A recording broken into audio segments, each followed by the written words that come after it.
Hello everyone, welcome back to our channel. কেমন আছো সবাই? আশা করি তোমরা সবাই খুবই ভালো আছো। এখন তো আমরা যাচ্ছি দীঘার ঢেউসাগর পার্কে। আমরা তো প্রথমেই এসে চলে গেছিলাম টিকিট কাটার লাইনে এবং সেখানে টিকিট কাটার পরে ঢুকে গিয়েছিলাম ঢেউসাগর পার্কে। এটা ছিল ঢেউসাগর পার্কের প্রথমে ঢোকার মুখটা। এই দেখতে পাচ্ছ কতগুলো বড় বড় জিরাফ।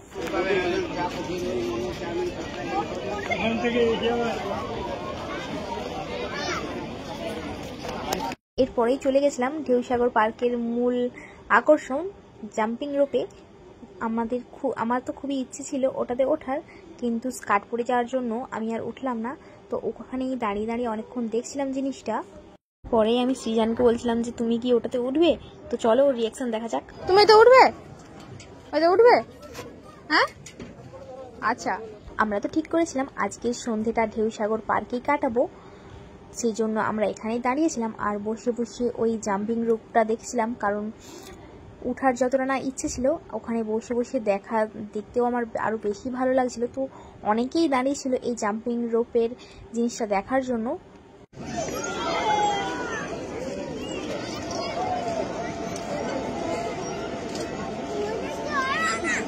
এরপরেই আমরা চলে যাচ্ছিলাম ঢেউসাগর পার্কের ভেতরে একটা ছোট্ট চিড়িয়াখানা রয়েছে, সেটা দেখার জন্য। চলো দেখা যাক চিড়িয়াখানাটার ভেতরে কি কি আছে। সবাই বলছিল সেরকম কিছু নেই, কিন্তু দেখা যাক কি কি আছে। খরগোশ, ছোট ছোট, না ইঁদুর,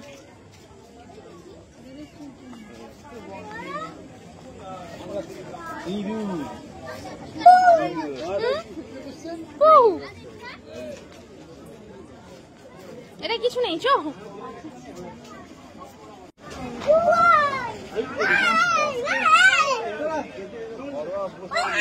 এই হাঁসের গায়ে কি হয়েছে?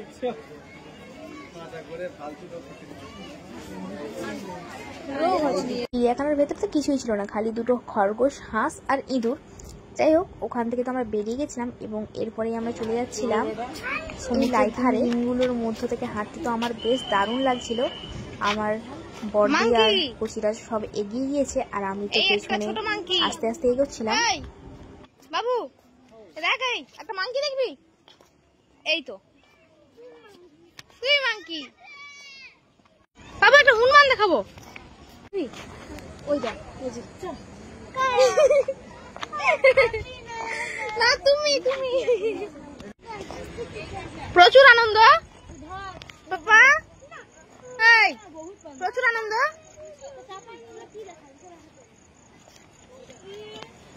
দেখি আলো আলো এই সাইড দিয়ে চলো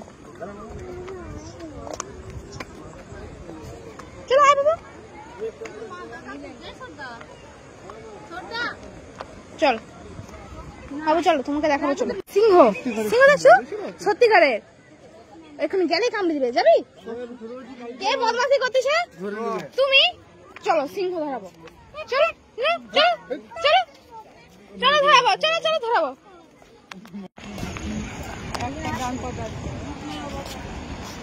ওই এইখান থেকে সমুদ্র আছে।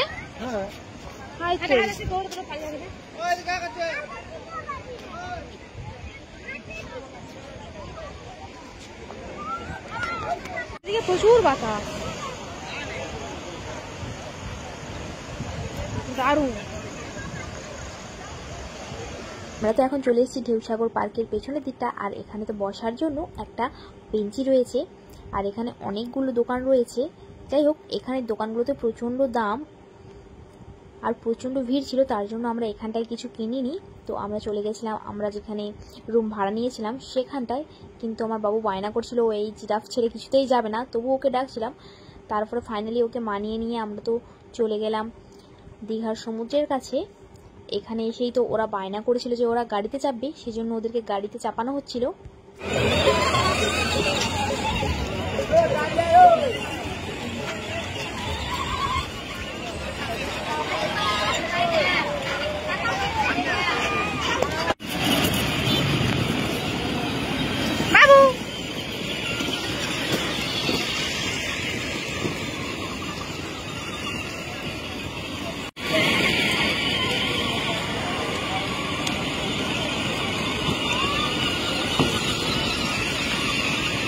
এরপরেই তো চলে গেছিলাম আমি আর বোন মিলে কুলফি খাওয়ার জন্য।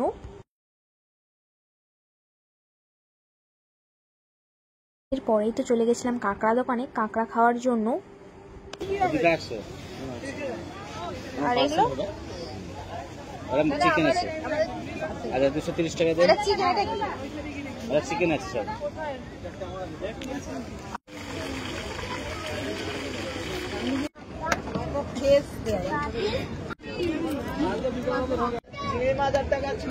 বিড়ালটার সব চলে যায়।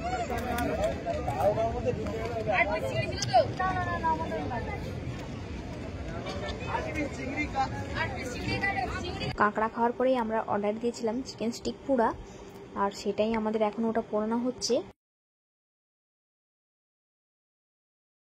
এরপরেই তো আমরা চলে গেছিলাম নারকেলের দোকানে, দীঘার বিখ্যাত খাওয়ার নারকেলের কিছু একটা হবে ওটা। তো ওটা তো আমরা যখন বাড়ি থেকে আসি আমার বাবা চেয়েছিল, সেই জন্য আমি আর বোন মিলে গিয়েছিলাম ওটা কেনার জন্য। এরপর তো রুমে চলে এসেছিলাম একটা পিৎজা আর বার্গার কিনে, কারণ আজকে নাইট আমি পিৎজা আর বার্গার খাবো। যাই হোক, আমাদের ব্লগটি এই পর্যন্তই। তো এদিকে আমি, বোন, বড়মা আর আমার দিদির ছেলে ঘুমিয়েছিল। তো ওকে কখন থেকে বলছিলাম যে একটু টাটা করে দে, ও কিছুতেই টাটা করছিল না, ও দেখছিল। যাই হোক, থ্যাঙ্কস ফর ওয়াচিং।